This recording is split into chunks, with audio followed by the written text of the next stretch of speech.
Okay, I think we'll get started, Daniel, and hopefully you'll have lunch with us. We're going to just kind of go through policies and procedures today. This is our first in our learning series presentation on policies and procedures, and then we'll have a follow-up session in a few weeks to do part 2. So we're curious to hear from you what you might be needing for your nonprofit, so we can kind of update our resources. So I will go through these first few slides, and then we'll get a chance to hear from you, Daniel, as well. Okay, so this is the Tacoma Capacity Building Project. We're here today to offer some training resources related to policies and procedures. This project is for organizations, nonprofit organizations in the city of Tacoma that are under-resourced, BIPOC-led, newly formed nonprofits, and also arts and cultural organizations.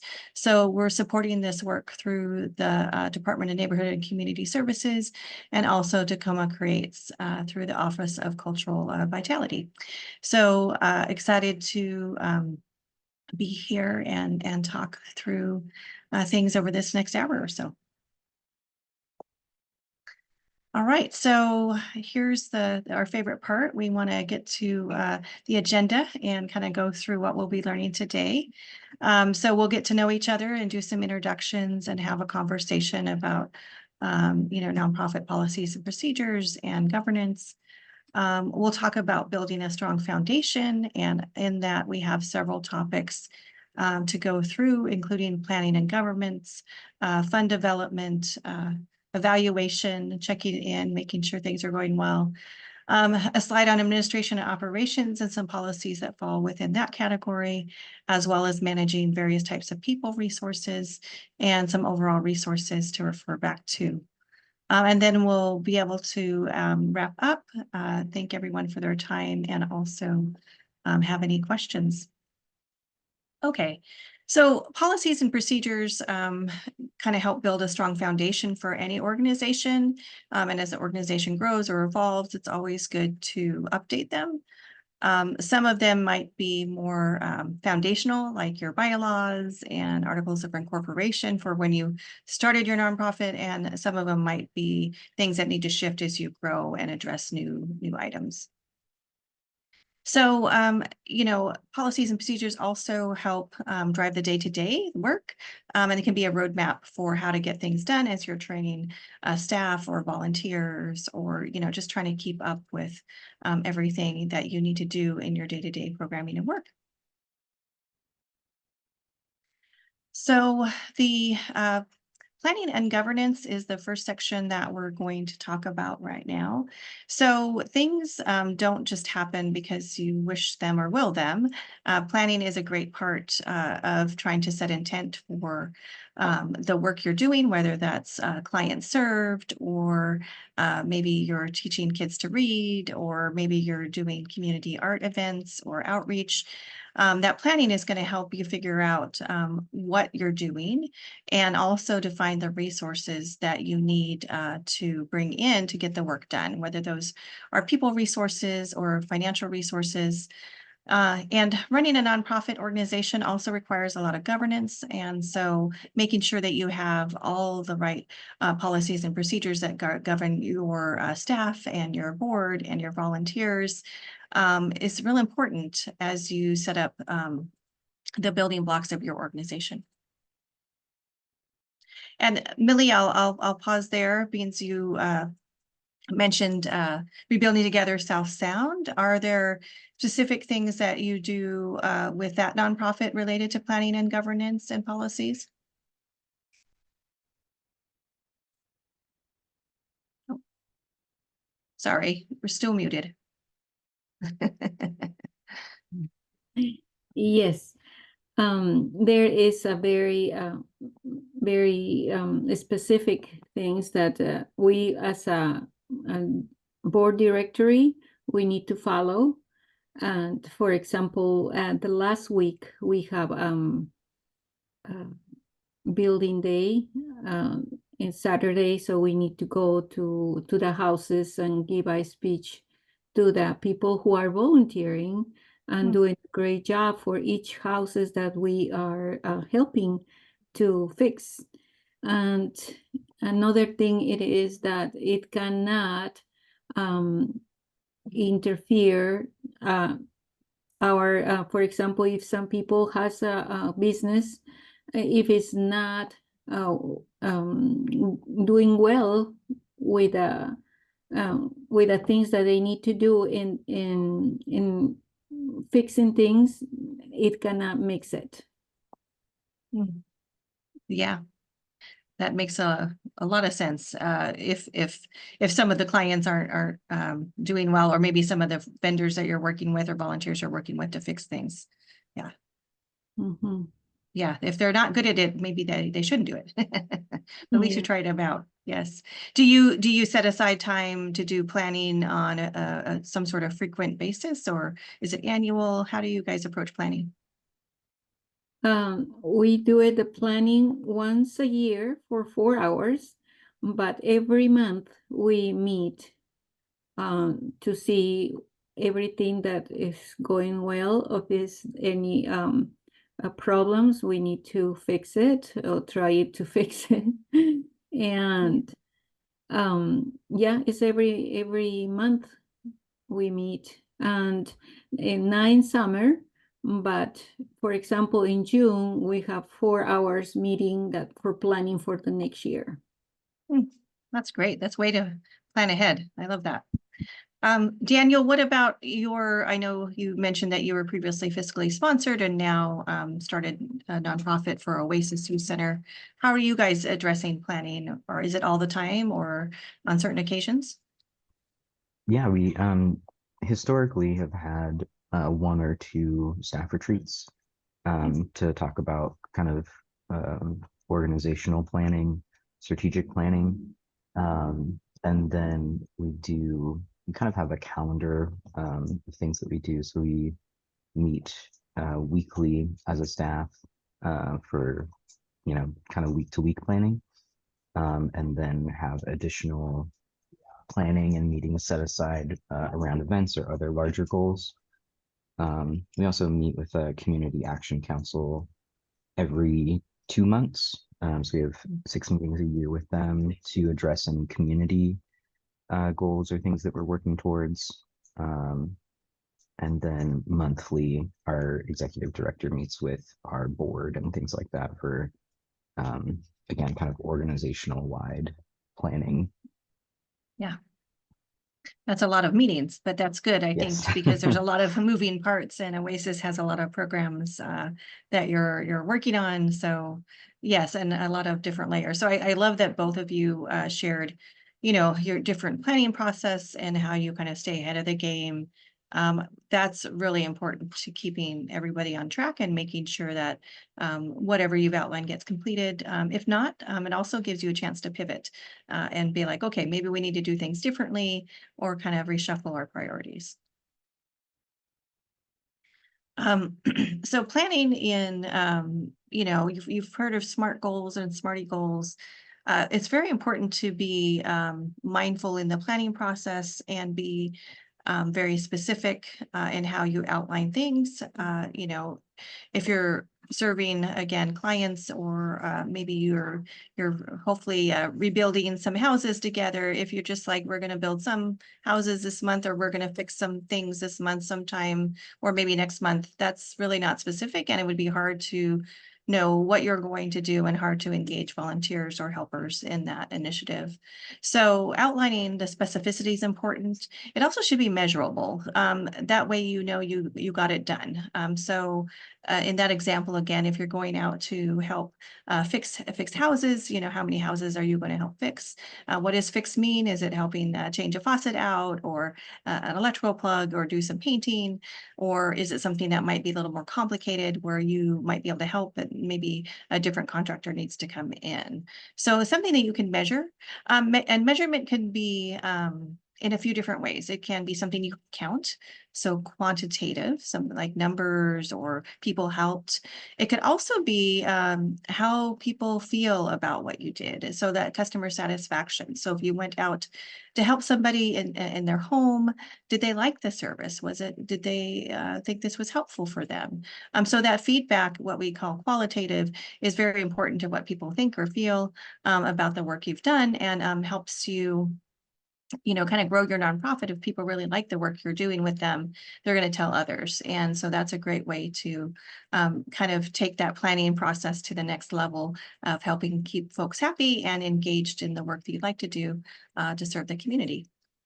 It should be achievable. Again, I think some folks have been very ambitious in their work. And so if for example, if Millie's going to tell me that next month she's going to help fix 100 homes, that's a lot. And I would be like, do you have all the resources you need to do that? Is that an achievable goal? Or maybe that needs to get, peeled back a little bit and be a summer initiative or initiative for several months. Relevant, again, it should be relevant to the work your nonprofit does. So if Millie would tell me that she's doing a coat drive for kids, that wouldn't really be quite in the mission of Rebuilding Together South Sound. While it's probably helpful for another nonprofit to do that, or maybe folks want to donate on their own, it wouldn't really be quite relevant to the work that they're doing necessarily. Time bound, I think, having a specific time frame is very important to help you measure, and it kind of helps you figure out how you'd like to address in things in your plan. And human nature is we tend to be very ambitious with our time commitment, and we think we can get a lot more done than we can. So always give yourself some wiggle room in your timeline if things come up that you're not able to address. So add more time, which is always helpful to get things done, but not excessive amounts of time. So back to the example of fixing houses over the summer, you might want to say maybe summer goes through October just because people are out of town or vacations or different things, but maybe the summer initiative doesn't go until December, for example. Inclusion and equity. So that's where we get to SMARTY goals. Be very mindful of who you're helping and how you're helping them.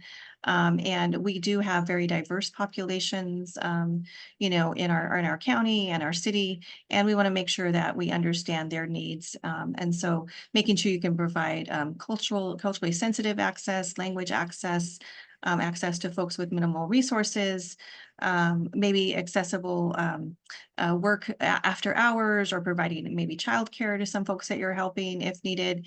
Kind of ways to help it make it easier for people to engage would help increase inclusion and equity. And also don't make your goals complicated. They don't need to be yes and but so many things, right? You don't want to have 3 or 4 sentences to achieve a goal. Be very clear and make sure you outline those deliverables and metrics according to a timeline. So that's something I'm sure you already do in your planning. And it will really, writing it down will help you actualize the work once you get it started.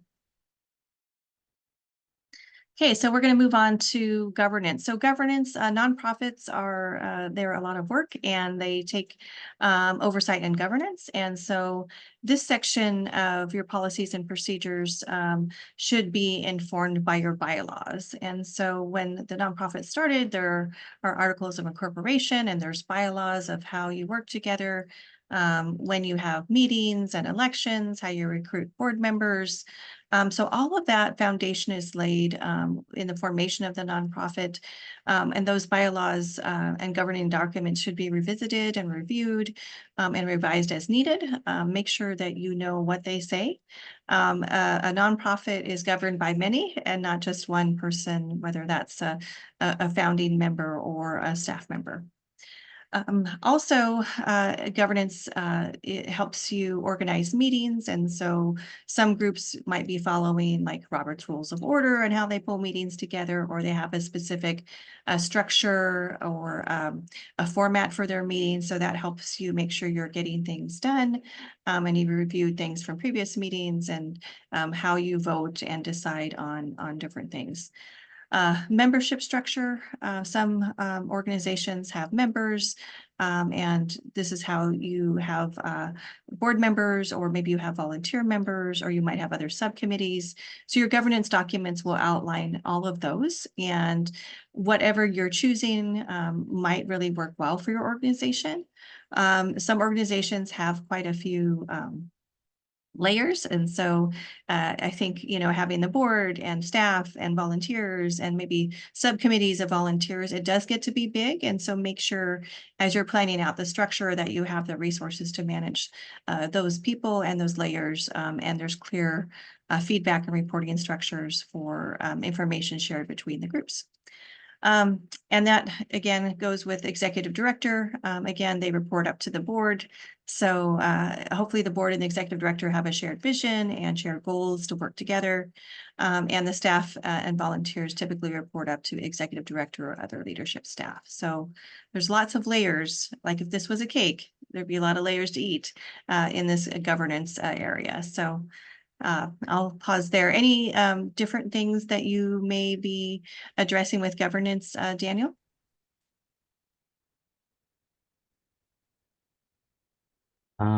Not that I'm aware of right now. I know that we're involved in these different aspects, but I don't believe we have any additional right now.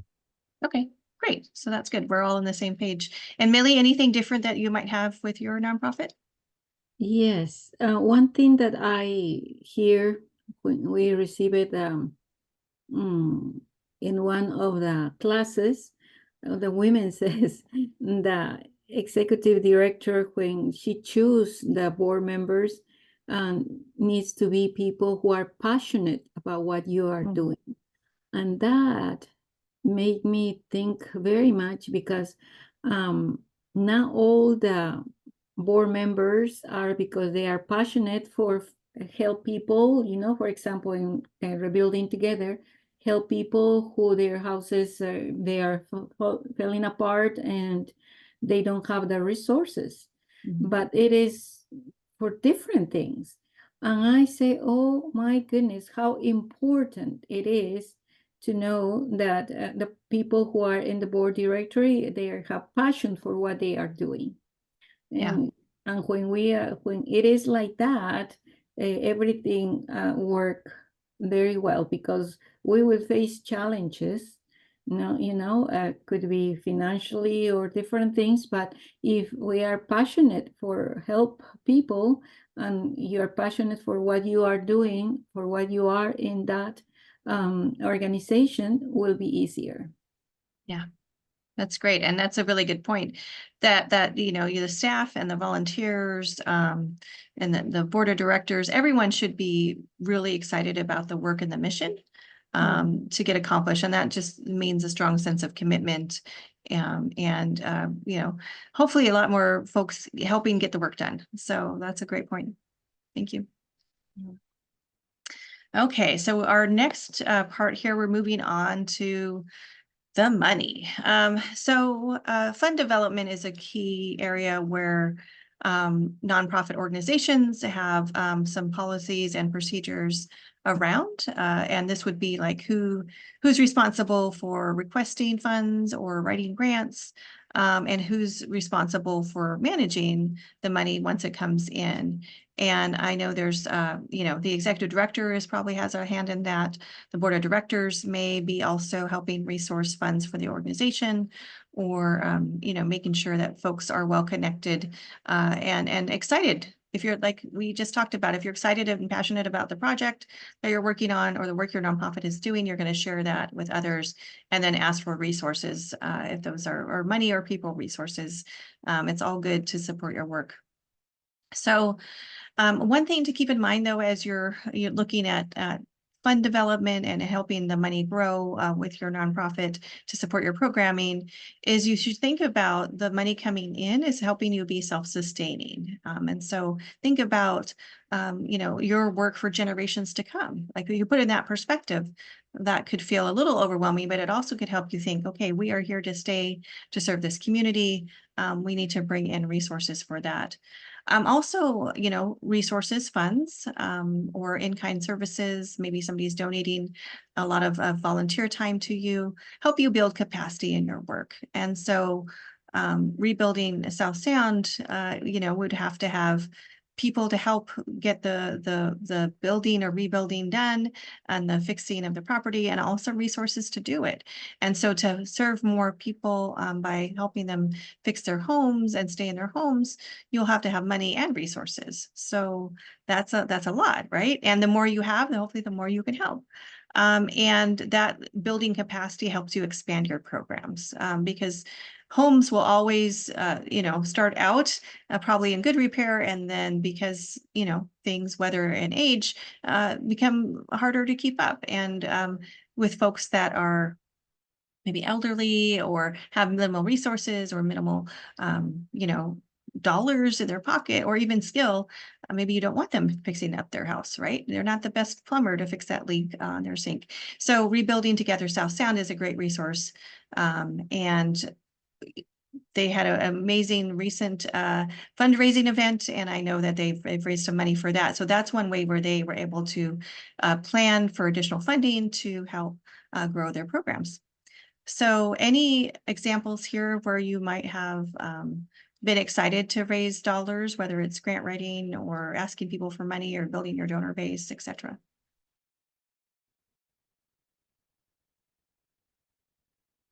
One of the things that I noticed, as I am like almost 3 years with this organization, and that it is that if the money it is lack, like you say, it is less that we can help people. And Rebuilding Day that we have once a year, and it is simultaneous fixing. Before we have like 19 or 20 houses at the same day fixing with different contractors. And this year we had just 11, and it is almost a half that it is, and it is for money and volunteers, because not many people wants to volunteer now. But many years ago was, like I say, it's like the last year was 19. Oh, wow. That's a lot. Yeah. That's great. And Pierce County is a very big county. So I'm really glad that, you're working with the South Sound and trying to expand your reach. So that's great. Anything to add, Danielle, for fund development? I don't know how much that you may be involved, but hopefully more resources helps you expand your work.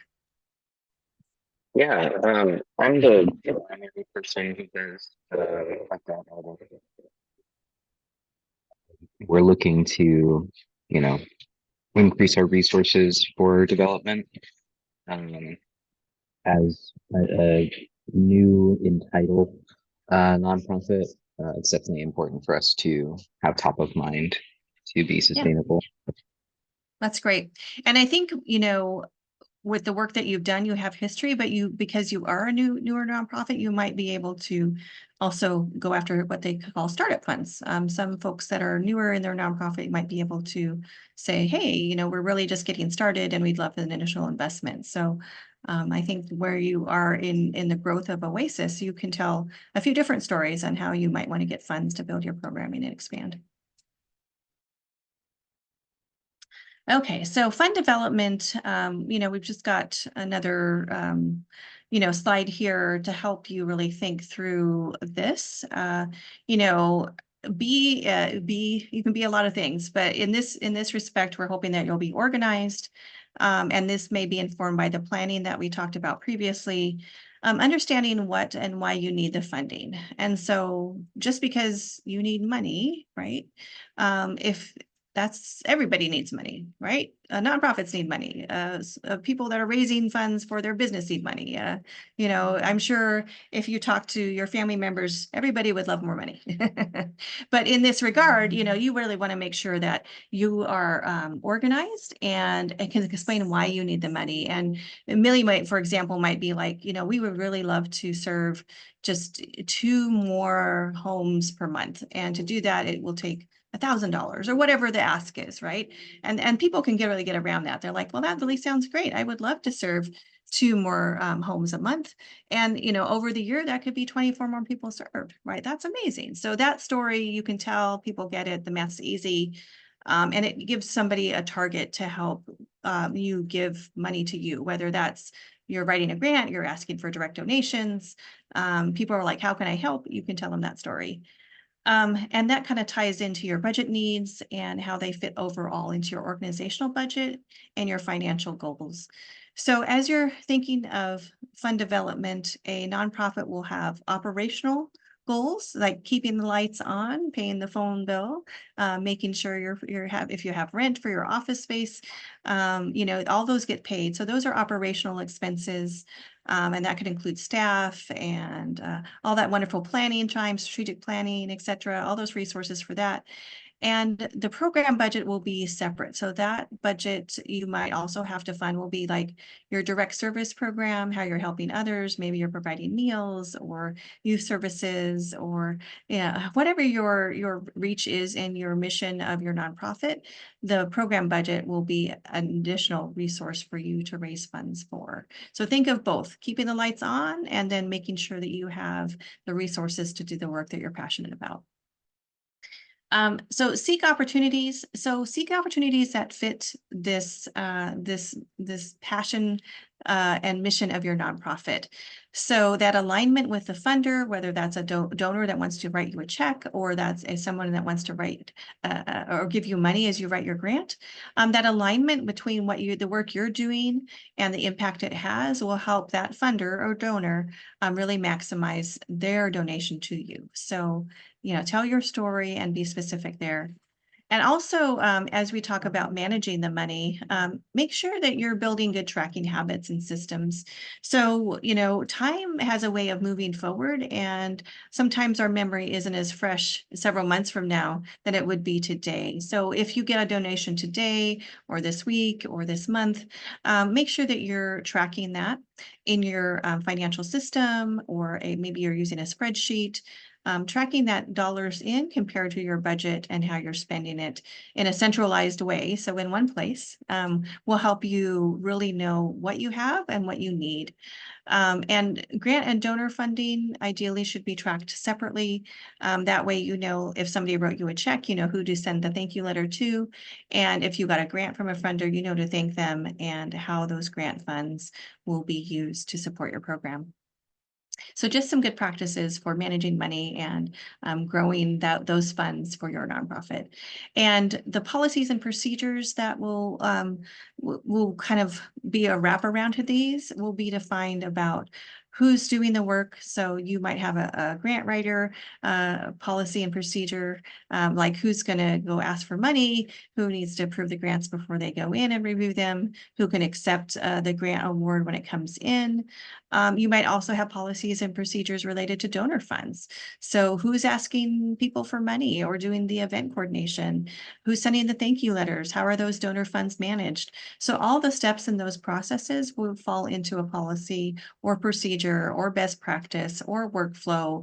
Again, back to the planning that we talked about in the early part of this session, keep that in mind as you're finding clear policies and procedures for this. And also as a nonprofit, you will be responsible for telling the IRS what you did, right? And so that 990 form, that annual filing is important, and being able to track the funds from different sources is another good practice to write down in your policy and procedure, which will also inform your annual 990 return. Okay, a lot in there, huh? It didn't look like there was but there's a lot in that slide. All right. So evaluation. So thinking back to how we kicked off our time together, where we talked about planning and being organized, you want to check in and see how you're doing. And so this evaluation time could be all the time, every week you're checking in, or daily you're checking in, whether that's you and your work, or you're working with your staff or your volunteers, or maybe it's a more quarterly basis. How are we doing? Let's reflect back on how we did so far. Some folks I've talked with have what they call an after action report. Maybe they finished a big campaign or a big initiative and they want to get together and they want to recognize the win or recognize the great work and also know where they might be able to improve next time. So your evaluation evaluation process will help you measure how you've done, but also how you can measure the work that you've done and your impact. So again, when we talk about tracking things, we're tracking like what people think, that qualitative data, the how we think or feel or perceive. We had a big win, we're excited, yay, we helped a lot of people, right? We're feeling good. Where's the parade, right? All those great, wonderful, exciting opportunities or things that you can track, like the parade's even better when you know you helped 90 people that month or 1,000 people over the year or whatever it is, right? So tracking how you've done in your impact is very important in your process. And you should be writing those down in your policies and procedures about how you'll evaluate. Maybe there's a simple form or simple questions you ask, and always track the metrics about how you're doing, how people that you may have worked with were impacted, whether that's internal staff or external clients, the financial cost. Did you stay within your budget? Did you find things you needed that you didn't think you needed? Did people like the work you've done if you're working with people and they get a chance to give you feedback? And are they happy with what you've done? And so there's nothing like the grapevine or people feedback to really help bump you up as an organization or really help you think twice and pause and regroup. So keep that in mind as you're doing your evaluation to make sure you're capturing feedback from people that you're helping and can adjust along the way. So make sure that's part of your overall process, right? However you would like to do it. Anything that you use, Millie, when your work to do any evaluation as how your work is going and rebuilding South Sound? Yes. One of the things that how to ask for money or how to do it that events like the dinner. For example, we do it the evaluation that how many hours we put it in the organization of the dinner gala for ask for money, and we get the conclusion that it is a lot of work and not too much donations. And so what we come with the results is that we won't do it gala dinner every year, but we will do it every 5 years, and we will need to find another ways to make ask for money. Yeah, that's good. And it's something like you're going to do it, but find other ways that diversifying the funding. So that's good to know what's working and where you might need to offer additional resource. That's awesome. Yeah. And Daniel, anything that you guys might do for evaluation at Oasis Youth Center? Yeah, so we track success stories monthly that we can kind of pull in for grants. Impact that is had for youth. We do outcome-based evaluations quarterly, so that gives us more of the quantitative data. And we do pretty comprehensive for most of our grants. So we kind of have our demographics and things like that to be able to share, try to kind of blend them together. So there's I love that. I think those are, you have such a strong point there with the stories, because people love stories. We're all storytellers to some point, whether we like to tell the story ourselves or we like to listen to a story that's being told. People really are drawn in by those stories, and being able to put the numbers of how many people you helped or the impact you made into the story really, really can help move people to be passionate about the work you're doing. And really motivating for the team and staff, but also help with donations and grant writing. Being that very specific, people really want to know the impact of the work. And this is such a great way to blend the two to really have a strong, powerful impact. So way to go. That's awesome. Okay. All right. So we're going to kind of shift into administration and operations. And so Policies and procedures for, again, we talked about planning and governance. This may fall into somewhat of that governance lane, or it might be separate. Maybe it falls under what you call people resources or human resources. But how you administrate and who supports the operations of a nonprofit is very important, and it could be a little complex. So these policies and procedures might be in the areas of one or more of the following. And in our next follow-on presentation, we'll go into some of these in more depth, but legal. So legal guidance is really key to a nonprofit, from when you might seek it as you're forming, or you might have questions as you grow. And having a good legal resource in your corner is great. Also in the nonprofit sphere and in other forms of business as well, conflict of interest is an important area to be mindful of. And so, we recommend, as folks are drafting policies and procedures, that they have a couple layers in the process. So a couple people in the process, for example, to sign checks, to review and sign. It shouldn't be just the finance manager or a finance volunteer or treasurer. And it shouldn't just be the executive director signing everything.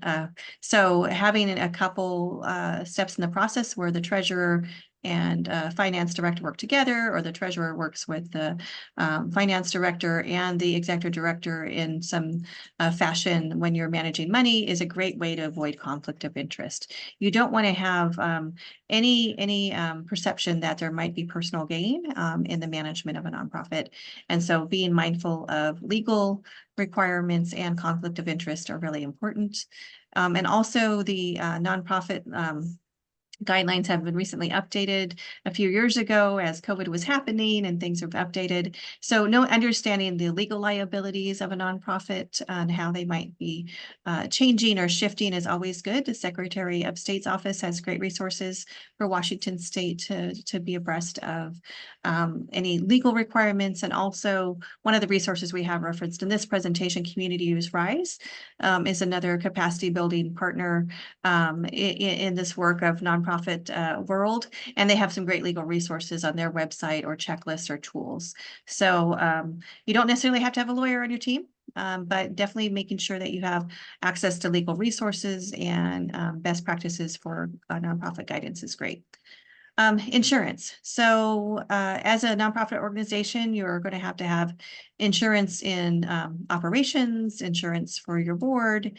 If you're running grants and programs, there might be specific insurance there. If you're serving youth or elderly or more vulnerable populations, there might be insurance required there. If you're leasing a space, there might be insurance required for that. And so can you just see there's a lot of reasons to have some insurance here. So in that regard, making sure that you know what you need. Sometimes that might be outlined in a grant or a lease agreement, or your nonprofit formation documents, or other things. So make sure you're keeping an eye on what you need and have that coverage, because that's super important to protect you as a nonprofit. And insurance providers might be able to provide some guidance on that. We do recommend comparing policies and brokers, just because you want to make sure you're getting the best coverage for your dollars. And Communities Rise does have some resources on their website as well to kind of go over insurance policies, procedures, etc. Human resources. And so we'll expand this a little bit to talk about people resources, whether those are volunteers, board members, staff, or maybe you're working with contractors, or even you have special vendors you love to work with. That all that people management is complicated, and depending on the relationship you have with those different types of what we call entities or organizations, as far as like maybe you work with a vendor group, or you have consultants, or you have employees, are all different, and they shouldn't be treated in one and the same. So making sure you're clear about the people management and the contractual relationship, if you're using contractors or vendors, is super important, and that may fall under human resources for your organization. Accounting and financial management are also sticky areas. And so as we talked before, for fund management and donor management, keeping track of things, we recommend using an electronic system to help modernize, and something simple as QuickBooks can work with your nonprofit, or you might have another tool. But most nonprofits we work with grow quite quickly, and Excel can only keep up so much with financial management. So making sure you have a dedicated resource there, whether that's a treasurer or a volunteer or a financial person, that staff, making sure that you're addressing all the compliance there and how to manage your funds, and what requirements you might have for, the Secretary of State obligations, or if you're working in a specific city or county, there might also be accounting and financial management considerations. If you're managing grants or funds, et cetera, like I said, there's some, depending on the type of funding, whether that's donor funds, somebody just gives you a check and you send them a thank you letter, that's great.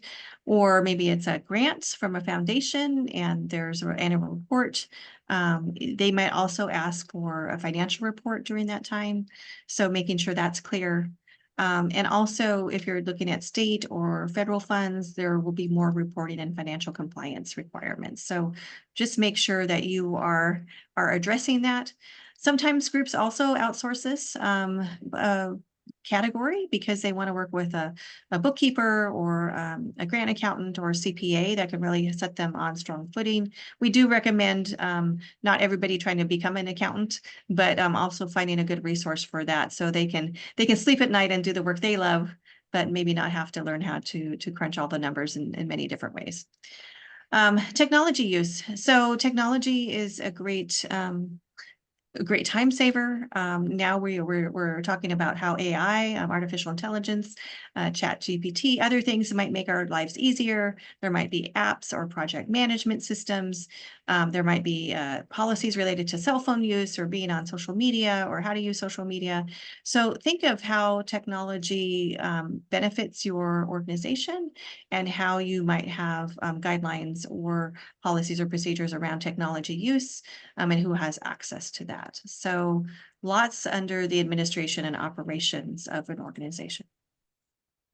So what other things that maybe have come up in your experience, Millie or Daniel, that you've addressed in this category, that you have specific policies or procedures or would like to see them around? One of the things that we are using and rebuilding together is using the technology. For example, as a board members, we need to share rebuilding together in Facebook once in a while.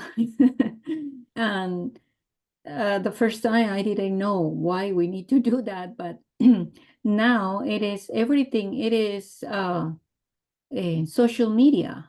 You can find many different things, but in the area that I not used too much Facebook or other social media, that's not mean that other people not using.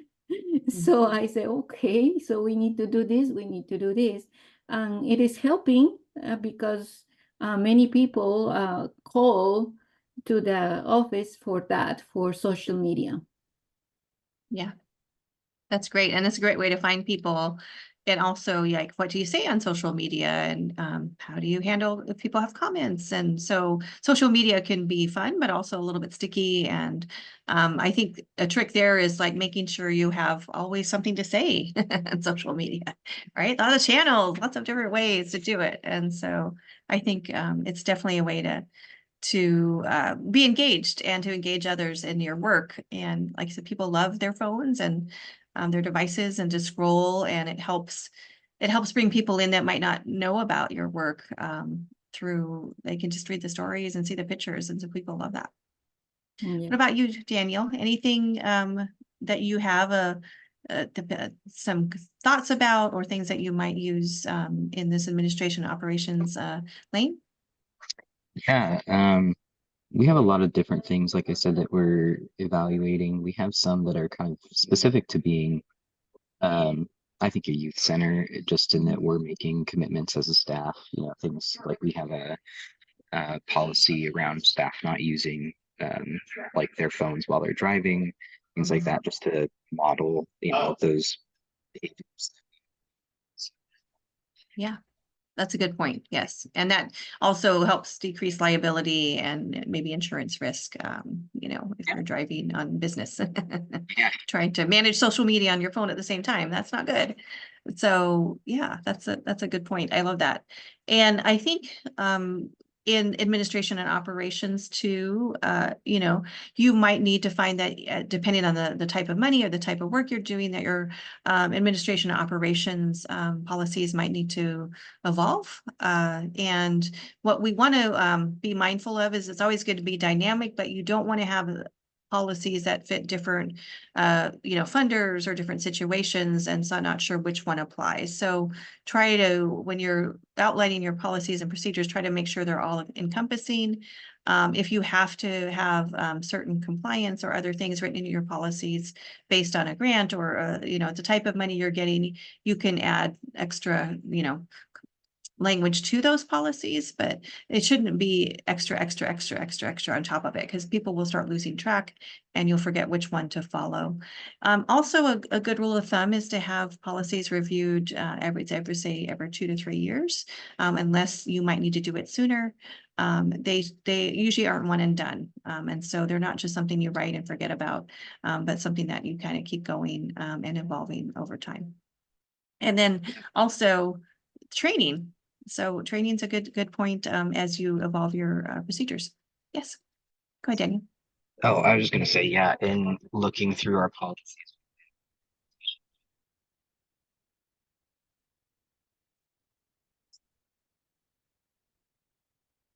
It is cutting. I not hear him.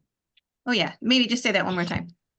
Sorry, I was just saying, in reviewing our policies, we're just noticing that there are some things that, language is outdated or was maybe too specific, things like that. Yeah. And also, we just created a policy for distributing large sums of like emergency financial assistance, which isn't required by the funder, but is just something to be proactive. So if we ever are audited, we have a process and procedure in place, so that we should be able to track all of that if Yeah, needed. that's great. I think that's really smart. And you'll find that things evolve. Sometimes you'll have to refer back to guidance. Maybe it's Washington State RCWs, or maybe county guidance or city guidance or the state guidance or federal guidance. So things will always evolve, and being able to review your policies and procedures and making sure that your work is relevant and in line will help. And a good word that you mentioned, Daniel, is the word audit. And so depending on where you are with the money you receive and who you receive it from, there might be folks asking for copies of policies and procedures to make sure you have them, and making sure they're updated before you send them to somebody is really great. So people know that, yes, you're following the latest guidance in your work. And because you're working with youth, I think that probably just adds another layer of great impact in your work, but also complexity in your work and policies. Yeah. All right. So that leads us into people. So people, we talked about people resources, and we're going to go through this next section. Managing people resources, whether they're employees or contractors or vendors or volunteers, it can be a little messy and sticky, and one size does not fit all. So it helps you move forward. Like I said, it's hard to do work if there's a nonprofit of one person doing most of the things. So having people resources, however you use them, is an important part about moving the work forward. Okay, so let's talk about employees, and you may or may not have employees, and that's okay. But employees could be maybe part-time, full-time, or on call to support the work of your nonprofit. Employees usually have some sort of schedule or commitment. They filled out all the onboarding forms. You're paying them on a regular basis. They have a job description, they have training and whatever work they're going to do. That's an employee to help your nonprofit. And here we're kind of highlighting a little bit about full-time FTE equivalent percentages. So some folks, maybe they have a big grant or they have a big program and they have funds to hire an employee and they want a full-time employee. That's great. I think if that employee is the only employee you have and you have several projects, just be mindful of you can only be one employee. You can't be two employees in one body. And so that commitment of time to the grants or the projects or to the nonprofit itself versus a grant or contract is tricky, and making sure that somebody can divide their time equally across the board makes it's almost a little bit a crafty wizard, right? You have to be a wizard to split one person in many pieces. So as you're tracking employee time, make sure you're not over committing them to many projects, and that they also have time to do organizational work that might be part of their job as a nonprofit person, but not part of a grant job. So we caution folks where everybody's 100% committed on a grant, that doesn't leave them time to do anything else that might be non-grant related. So just keep that in mind as you're bringing staff on. And then your policies and procedures around employees should be, you have your employee handbook. They know when to come to work, what their schedule is, who their boss is, what to wear to work, how to use their cell phone, not when driving, and other things. So those will all be outlined from your human resources team, or maybe you have an executive director, but making sure you're setting clear expectations for your employee and following all the guidance needed to pay them. That could be through Washington State and setting up those accounts if you're becoming a new employer of employees, or you might have some guidance through, if you're using QuickBooks, they might have some guidance on how to onboard folks and pay all those wonderful taxes and making sure folks are getting paid on time, et cetera, et cetera. So this is also another area where it could be easy for a nonprofit to get overwhelmed when managing and hiring employees. Paying employees on a regular basis could also potentially be challenging if the fundraising isn't happening or the other monies aren't there. And so employees are often one of the biggest resources in a nonprofit, and also a little bit more challenging to manage as you grow. So just keep in mind that, having some forethought and planning and onboarding employees will help you be very successful in managing them for your nonprofit. Okay. All right, so let's shift a little bit from employees and talk about contractors. And so sometimes nonprofits might have where they're working with an independent consultant or a contractor versus an employee. They're not ready to take the employee commitment on, but they do need some help beyond a volunteer. And so this is one sticky area where an employee is not a contractor and a contractor is not an employee. So contractors and employees are different. The IRS has clear guidance on that they are different, and they're treated differently, and they're paid differently. So one cannot be the other. So as you're classifying workers, your people resources, make sure that you're clearly distinguishing between a contractor or employee. A contractor, if you're working with one, will have a contract in place that with you, and this contract will outline the work you're doing, how you will pay this person. They will submit an invoice to you to get paid, and you'll pay them on some sort of terms. You'll have in the contract what you'd like them to do to help you. Maybe they're updating your website, or they're helping you do some planning. And they're not going to work on a schedule. You're not going to tell them to come to the office every Mondays, right? That's not going to happen.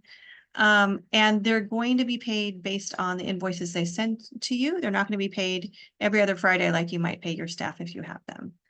And if they're doing this work, they will bring in their own resources to the work. So if they're doing strategic planning, they should have their own computer, their own software, their own paper, their own pens, their own materials to do that planning with you. And they shouldn't be reimbursed for any costs that are unanticipated. So you might decide to reimburse them if they're traveling on your behalf a lot, but they should be able to do this work on their own. And hopefully they're a good contractor and are doing work for more than one organization. So If this is confusing, let us know. We're happy to provide some additional resource to you or checklist or toolkits to kind of crosswalk the two. A best practice here, as you're putting in your policies and procedures, is before you bring somebody on, is to do a test to make sure that they're a contractor versus an employee, and making sure you're clear on the distinguishing characteristics of both. And this can be kept in the file of an employee or a contractor. That way, if you're audited or somebody says, did you really understand that you were bringing on an employee versus a contractor, or a contractor versus an employee? You can say, yes, we've done this certain test. IRS has an easy test to follow, and you can distinguish. What may happen, and we've seen this with some organizations, is that they might be working with a contractor, but because it seemed like maybe this contractor was more treated like an employee, they might be able to file a claim against the nonprofit that they were treated as an employee versus a contractor. And if that's the case, L&I, Labor and Industries, might get involved. And so this is very, very sticky to make sure that you have clear paths on both. One is not the other. Okay, so let's take it one step further and talk a little bit about contractors and vendors. So they're not necessarily the same thing either. Both are managed by a contractual relationship, and they might be a way that you get work done. So back in this this example of the website development, maybe somebody is helping you as an independent consultant, and they're a web designer, and you're working with them, and they're going to help you do this website. And you have this great contract, and you're going to pay them so much per hour, and they're going to invoice you. Great. That's a contractual relationship for a consultant. Let's say you've got a little more hustle and you really want to work with an agency that's going to update your website. Maybe it's a marketing agency that loves working with nonprofits. You love their work. That's going to be more of a vendor relationship. That agency is providing you a service. And so you'll still probably have a contract that manages the terms of working together. They'll invoice you and you'll pay them however that contract says. But it's very different, and make sure you're clear on distinguishing both types of relationships when you're working. 1099 contractors or independent consultants and contract staff, you may be issuing them what we call that 1099 form at the end of the year to talk about the work that they've done for you. So contractors get a 1099. Vendors, like we said, may provide a specific service. They may or may not get a 1099 depending on the type of vendor service they're offering and their designation. That's something to check out with your accountant if you have one, or we're happy to provide more information if you're trying to distinguish who you send a 1099 to at the end of the year. And we've also included a link here for independent contractors. Okay. All right. One more in the people resources section here. So volunteers, yay! You get to have work with them. They love you. They can help you, right? They're not employees, and they're not contractors, and they're not vendors. So volunteers are amazing. Some organizations we work with just want to work with volunteers, and that's all. That's okay. That's wonderful. Recruiting volunteers and keeping them engaged is a job in itself. And I think depending on how big your nonprofit is and how big you'd like to get, making sure that you're engaging volunteers in the work can be tricky, but also rewarding. So one thing to think about, now we all are very gracious people and we love to thank people for their time, but volunteers should not receive any compensation for their time. So let's say somebody volunteered and you're like, I'd really love to give you $100 for the day to be here and thank you so much. Once you start giving money or compensation to volunteers, they could be considered to be employees. So now we've triggered a whole bunch of other things that you really don't want to get into as a nonprofit. So we recommend not compensating volunteers. You might have a policy where maybe a volunteer did a lot of driving for some reason, or maybe they went to the store and spent their own money and you reimburse them. Those things can happen. They're tricky, and you want to clearly outline how and when and why. somebody might need that reimbursement, or whether it's mileage or they bought something, you reimbursed them. Because once this compensation has changed hands, it could seem again like they're an employee. So be very clear in your guidance. If you have questions or existing policies or procedures you want us to look at, or maybe give you templates for some of that language, we're happy to provide guidance. Let's say this volunteer was so wonderful, they got over $600 in reimbursement or some sort of compensation for an organization. They will have to report that to the IRS when they file their own taxes. So just be careful. This is a really sticky area. And like I said, they're going to need to be training and have ongoing guidance on what they can or can't do. And maybe volunteers isn't the answer for all the things you want to do as a nonprofit. So that might mean bringing in an employee or a contractor. So just be mindful of your people relationships as you put together your policies or procedures, and really be mindful of the difference between employees and contractors, vendors, and volunteers. Okay, anything to add here on these slides? I know I went over the people part. There was a lot, but happy to share some thoughts here.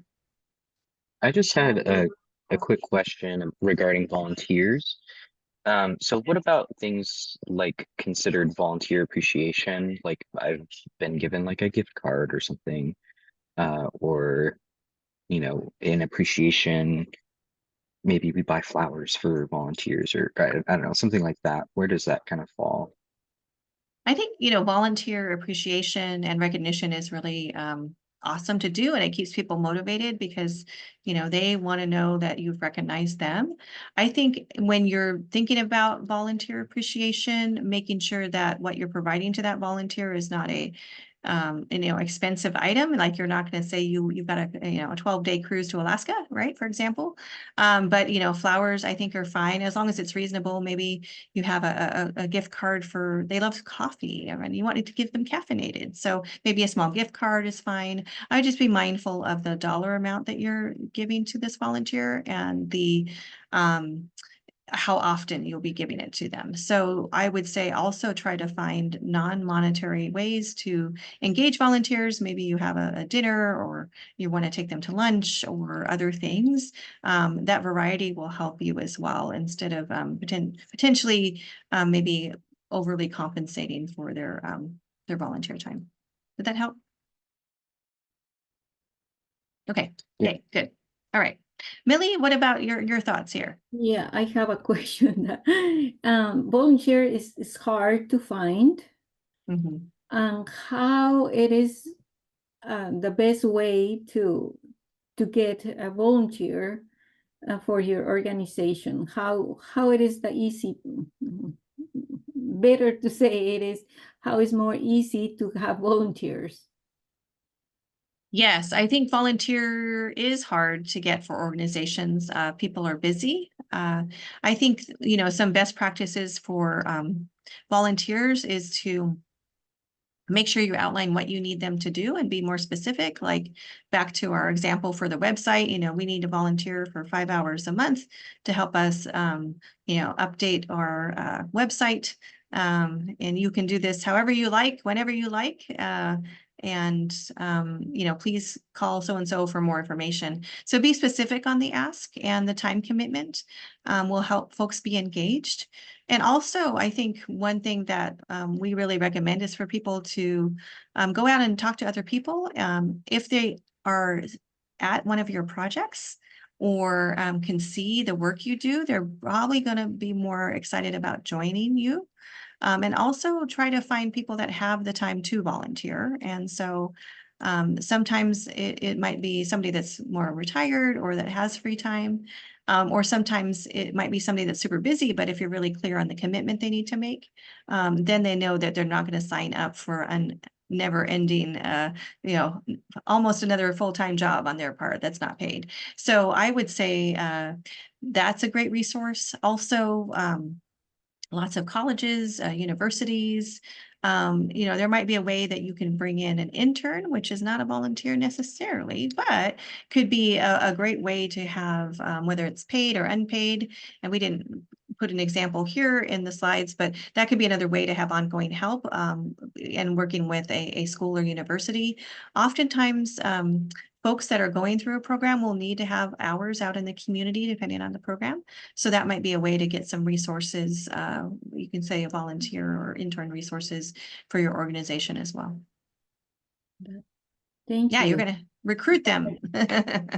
It's harder and screen them, you know, and I think sometimes depending on your policies and procedures and who you're working with, you'll have to probably do, you know, background checks and other screenings depending on what this volunteer may do.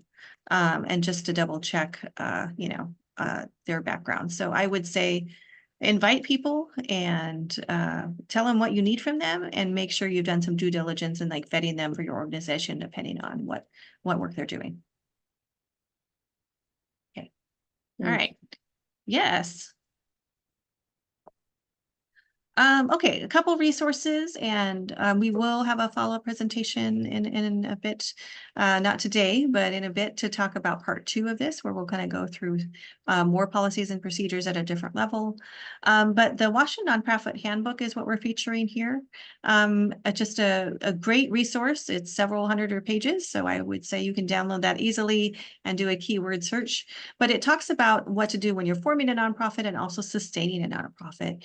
And because it was updated in 2022, it's very relevant on current responsibilities for nonprofits in Washington State. So have this somewhere in your reference Rolodex, so to speak, or reference Google Drive, or however your SharePoint, or however you're keeping documents. Make sure this is an accessible reference for folks to refer to. There are a lot of resources for nonprofits and community-based organizations on the Communities Rise website. Communities Rise is in King County. They do have legal resources and other resources for nonprofits, and have quite a great resource list on their website organized by topic area. So depending on what you're looking for, you might find some tools to use or review that you could bring into your organization and help make your policies and procedures more robust. We always recommend not reinventing the wheel. It's hard to write a policy or procedure from scratch, and none of us typically are lawyers or human resource experts or accountants. And so trying to build from a tool that's already in place that you trust is a good way to get started. The other thing that we're offering here through this capacity building program is free resources through Clark-Nuber. And the links are in this slide. We're happy to send them out afterwards as well.